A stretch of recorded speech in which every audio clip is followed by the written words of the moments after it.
Call me Ishmael. Some years ago, never mind how long precisely, having little or no money in my purse, and nothing particular to interest me on shore, I thought I would sail about a little, and see the watery part of the world. It is a way I have of driving off the spleen, and regulating the circulation. Whenever I find myself growing grim about the mouth, whenever it is a damp, drizzly November in my soul, whenever I find myself involuntarily pausing before coffin warehouses, and bringing up the rear of every funeral I meet, and especially whenever my high pose gets such an upper hand of me, that it requires a strong moral principle to prevent me from deliberately stepping into the street, and methodically knocking people's hats off, then I account it high time to get to sea, as soon as I can. This is my substitute for pistol and ball.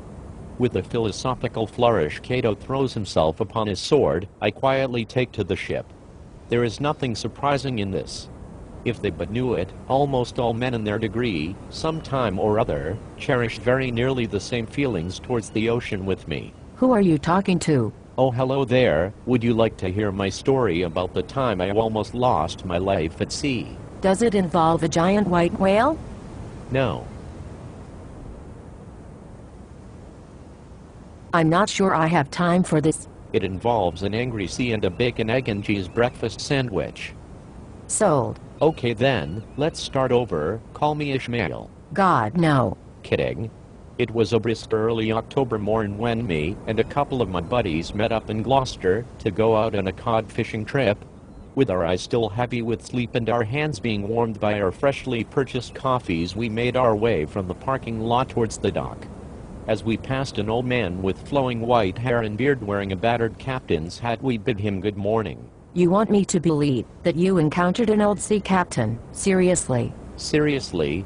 He looked like the old guy who sits in the bar in the Perfect Storm movie. Fine, why not? It's your story. Thanks. So we bid him good morning, and he said something to the effect of, "The sea, she is very angry today, boys, turn back. Turn back." And he walked away into the early morning mist. Ominous. Yeah, didn't quite inspire confidence in the trip. Why did you go? Well, we had already paid for our tickets, and figured the people running the boat wouldn't put us in harm's way. We were wrong. They called us to board, so we took our positions on the deck rail, and started to steam out of Gloucester Harbor, and honestly it wasn't too bad, a bit chilly but nothing we couldn't handle.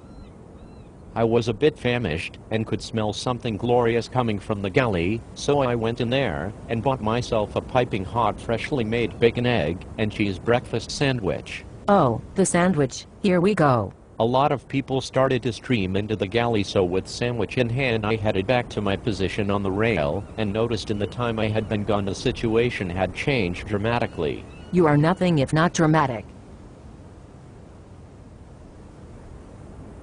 I could see fear in people's eyes, and I noticed the ship started to go up and down violently as the waves we were encountering were becoming more frequent and larger by the moment. I realized the people were going into the galley to escape the wind and water as the deck started to become slicker and slicker. Why didn't you go back in? People were puking in there. Gross. Yup, so me and a few of the fellas decided to stay on deck.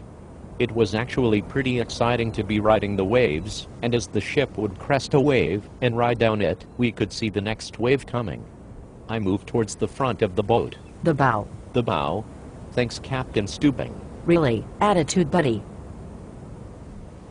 Sorry, so I moved up towards the bow, and just as I did we went over a massive wave and I realized the boat was dropping away from me, and I was about to go airborne. Good lord. I had a moment when I realized I could grab onto the rail and secure myself, but the hand nearest to it was holding onto my bacon, egg and cheese breakfast sandwich. I know what you are thinking, but it was a good sandwich, and I was pretty hungry. You held onto the sandwich. I did indeed. I not only held onto it, I thrust it towards the heavens as I was propelled ever higher, and screamed, "If you want my bacon, egg and cheese breakfast sandwich, you will have to pry it from my cold dead hands." Kidding on the scream part, but as I flew higher and higher I realized, if I didn't come straight down from the flight I was going to go right over the rail, and I had a feeling nobody would be able to rescue me in time, before I was lost at sea. Well, you didn't go over, did you? No, I came crashing back down to the deck, but in an awkward position, and landed on my knees with my bacon, egg, and cheese sandwich raised over my head in triumph. And then the next wave crested over the boat, and covered me, and my egg and cheese breakfast sandwich in very cold seawater, washing me down the deck. It was then I heard the captain come over the loudspeaker, and say, "On that note, I'm turning the boat around." I have a feeling he saw my airborne adventure, and decided to err on the side of caution, so we steamed back to shore, and I enjoyed my bacon, egg, and cheese breakfast sandwich on the long ride back to the docks. Wait a minute, after all that you still ate it? Heck yeah, after almost being cast into the sea for it, there was no way I was not going to eat it. And I was pretty hungry. And how was it? Wet, cold, and super salty, but still the best bacon, egg, and cheese breakfast sandwich I have ever had. You seem to have 9 lives, and spend most of them barely escaping death. And eating.